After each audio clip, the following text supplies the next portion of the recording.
This is Carl at National RV Detroit. I'm going to walk you through this 2024 Salem Grand Villa 44 view.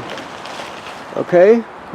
Now this is not a floor plan video, it's a how-to video, so I'm just going to show you some of the features and how they work. So going back to the door side rear area, you can see we have a huge power awning with LED strip. You have an entry door here that enters it by the bathroom and the stairs to the rear loft. Okay, outside speakers, TV signal out and power. You also have a rail up here. Okay, sliding doors.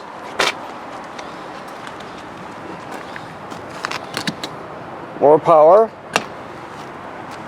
Right now we still have the cover on the front because it's going to be transported, so that's still there.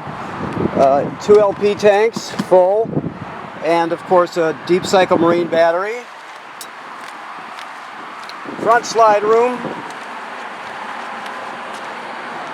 In between the front slide room and the rear, we have excuse me, your dump valves down here. Well, actually that's the fresh water dump valve right there, that white one. Okay. You have a city water hookup, which is the most common way to get water to the trailer. Now if you're camping someplace that doesn't have city water, you can pre-fill your fresh water tank here and use the onboard pump to pump the water. So everything will still work as though you have city water, you just would be pumping it out of the tank, okay? This is the vent for the furnace. And this is your black tank flush. So after you dump your black tank, which is toilet water and waste, of course, you leave the valve open and hook the hose up to that, turn it on, and it'll spray out your black tank. Clean off the sensors really well, that sort of thing. So you have that also. Fan on the side here. This is just the access for your ice maker. Okay. You have a vent for the range hood. Now there's a baffle in there. You can't see it because it's kind of dark, but the baffle snaps into place, snaps shut. If you're going to be using it to vent to the outside, you got to get on a ladder or reach up there with something and snap it loose so it flaps freely if you're venting to the outside, okay? Also, I didn't mention you have slide toppers on all your slide outs. Okay, so these are your dump valves here. It looks low to the ground, but the wheels, the triple axles are in a little valley there, so they're not normally that low. Okay, low point drains, a second black tank flush because there are two toilets, so you have 2 black tanks. Okay, this is an on-demand water heater, so the controls are inside the trailer. We'll talk more about that, but keep in mind there's a switch here, an on and off switch here. That like in the winter you could shut the whole thing off. You have a fuse there too, but pay special attention to this. If nothing's happening up there, you're not getting any power, always come back and check this rocker switch, okay? But we'll talk more about the on-demand when we get to the get inside. You have a 25-foot 50-amp power cord, so it's a 50-amp system. All right. A rear vent. This is in the rear bathroom here. Cable and satellite through right there. Remember to inspect your roof every 90 days or so. That's what the manufacturer states, so it should be a part of your regular maintenance. So let's go inside here.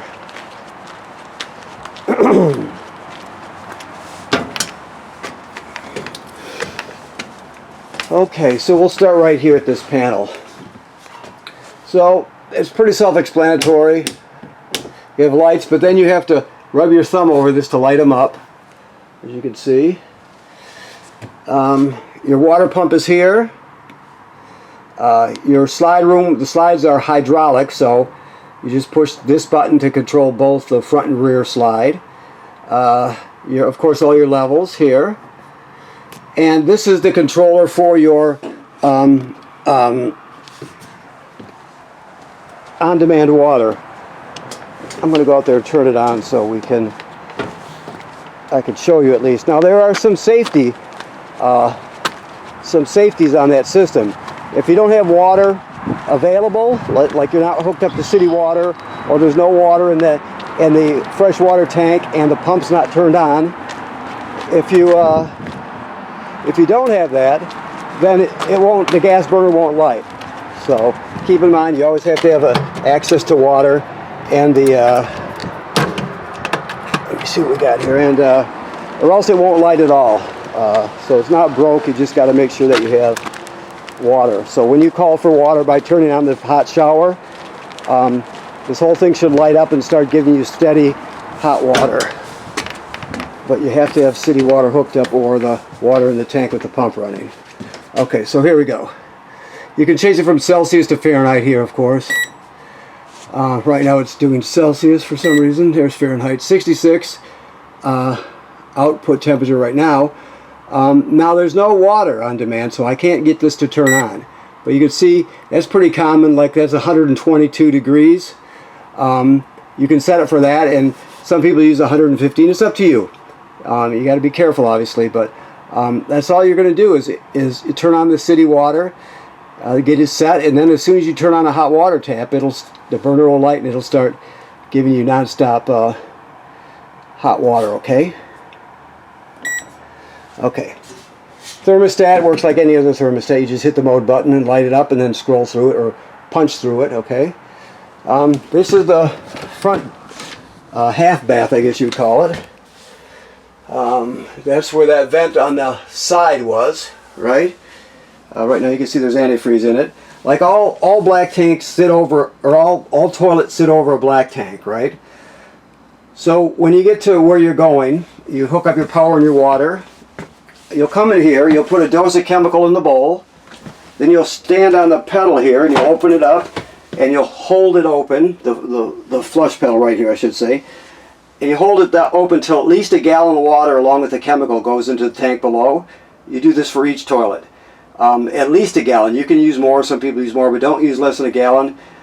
Then it's ready to be used. If you don't do that, it can get clogged up, plus the smell will be terrible. So you always want chemical and at least a gallon of water in each toilet tank before you start. Alright? Okay. Let me shut this off here. Okay. Always travel with your refrigerator strapped shut. You don't want the drawer or doors to fly open and get damaged in transit. Okay, your keys are hanging here on your faucet right now. Alrighty. This is your packet with all your information in it here.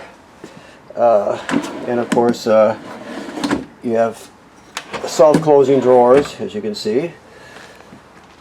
Now this microwave here, obviously you can, or I should say, obviously that vent that you saw outside that I showed you, that's hooked up to this. So this has a 2-speed, I suppose it's a 2-speed fan in it. But the vent hood is under here, and it vents to the outside. Well, I have a hard time saying that, but keep in mind about that baffle to make sure it's flapping freely if you're going to be venting to the outside. Oven light here. You got a panel light here. And these work, they're very simple. You go to the temperature, you hold it in to light it. Now, the gas has been off. I don't know if they've got it on or not right now. It's probably shut back off, so I'm not going to sit here and fiddle with it. There, I guess it is there, so it just had a little bit of air in the line maybe. Oh, I see, that was the oven. Okay. So whenever you first hook the tanks up, there'll be an air bubble in the line, right? And you have to work past that. Once you work past it, it'll light right up. So there you have it there. Shut it off. This other one here. But once you get that work past that bubble of air, it just lights right up. Okay. So there you have it. Same thing for the oven. So it's very simple. Alright, you have a kind of a pantry pull-out here. Okay, so this bed is a jackknife. So jackknife's flat into a bed. A lot of sleeping space there. Your screen is back here. The screen for your sliding door is back behind the couch. Ottoman with storage in it. Your fireplace is also a space heater, so you have a remote for it right here. Turn it on, and it really cranks. See the 0-0? I'm pushing this button right here, 0-0, which is the fan speed, right? It's off. Now it's on low. Now it's on high, so it's really kicking now. You can feel it blowing out of there. So it's a really excellent space heater. Also, you can change the color of the crystals here. You can also change the flame, I believe, yes? So we'll go with a blue flame and white crystals there. So you get the idea. So on those days where you don't quite need to use your limited supply of LP gas, you can just use regular campground power. I think I'm sure there's one of these up in the bedroom too. I should have looked before I spoke, but I'm sure it's there. Okay. All right. Remotes. Okay. This remote here, excuse me, this one's for your sound bar. The sound bar has FM radio, no AM. I don't know why it doesn't have AM, but they've been shipping some without FM.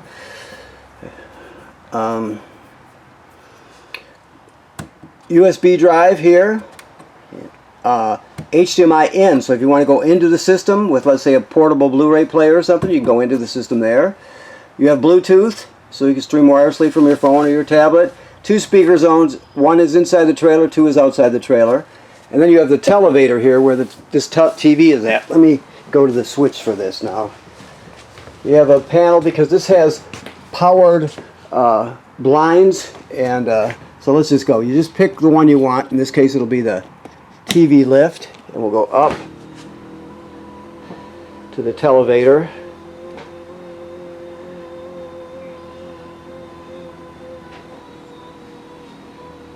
You'll be the only one on your block with a televator. And there you have it right there. Okay? It's the same thing for all the blinds. I'm not going to go through them all, but the shades, you just pick the one you want and then use the up and down switch to control it. You have them on all the windows. This is for your power awning here. Those are just more lights. Okay? So let me look around and see if I got everything in this room. You have a ceiling fan up there, of course. There's a secret compartment behind here, top secret. So you can see that. Not the most secure thing I've ever seen, but it's their design. Okay, so we'll go up front here next. Those are your wheel covers. So we have TV hookups here, right? And another fireplace. Okay. Your antifreeze inlet is behind here. So you pull this drawer out and you can see it back there, okay? But that's where you draw the antifreeze in. Your bed has let's see what we got here. First of all, let me get some light here. Second thermostat, because you have a different zone up here. This is your bed lift here, up and down. I'm not going to go through the whole thing, but when you're bringing the slider room in, you want the bed in the up position so it'll fit. Never try to bring it in with it laying flat. These are the attachments for your central vacuum system here. Okay, let's find that. And we'll point it out as we get to it anyway. Let me shut this off so I don't forget. Okay. Central vacuum. Let's look around. Under here, just so you know, this device here is your carbon monoxide LP gas detector. It should always be glowing green. If it's not, get it serviced. It's important, obviously. What was I looking for? Oh, here. So you hook your attachments up here, obviously, and then this is like a, I don't have it turned down right now, but when the switch is turned on, you can sweep the dust or the dirt and dust over here, and then just kick this up, and it'll turn on and suck it all right in there. So you work sort of like a dustpan, I guess you would call it. Okay. Let me see what we got here. So here's another, the front loft. Tons of room in this thing. People love them. They're great. where it says King Connect there, if you can see that, I'm not going to go all the way in there, but there's a looks like a light switch cover, but it says King Connect and it's got a web address on it. That's telling you that this is pre-wired for a public Wi-Fi booster system. So if your family uses a lot of public Wi-Fi, it consists of an antenna on the roof. There's going to be another port on the roof and a router box, right? So you can go, if you're interested, it's pre-wired for that. You can go to the kingconnect.com and look at their pre-wired kits. And if you might be interested in it, you just get better Wi-Fi. I know everybody uses it. You can never have enough. Okay? All right, so let's back down here. Most of what's up here is self-explanatory. Okay. The stairs are neat. They're metal. Very cool. The second loft is here. You can see it's got everything and then some. TV hookup, emergency window, everything you need. Whoops, sorry about the camera work.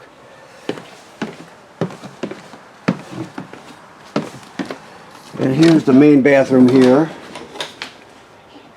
Okay. So with this toilet's the same thing. Gallon of, a dose of chemical and at least a gallon of water, preferably a little more, before you use it. Always travel with this locked in the open position, or else they will break if they slam hard enough. Your shower, GFCI. Just keep in mind that all the plugs in the trailer, including the ones on the outside, are all wired through a GFCI. So there's a few of them in here. If you're using something outside that pops, you're going to wind up setting it in here at one of the inside GFCIs. Okay. This is the power converter here. This converts AC to DC power. So you have regular 110 AC circuit breakers right there, as you can see, and they're all labeled. Then the power is converted to 12 volt DC over here, and they're all labeled. All right. It's also a battery tender, so as long as you're plugged in, it's going to keep your battery up on the tongue charged. Some more storage. It's a vacuum breaker vent stack there. Toilet paper holder if you want to mount one. Most people use the portable one because there's not, you can't always hit a stud where you want to. And this is prepped for a washer dryer, stackable or a combo, whichever you want. So it's got the power and the plumbing, and most people would use the stackable in here.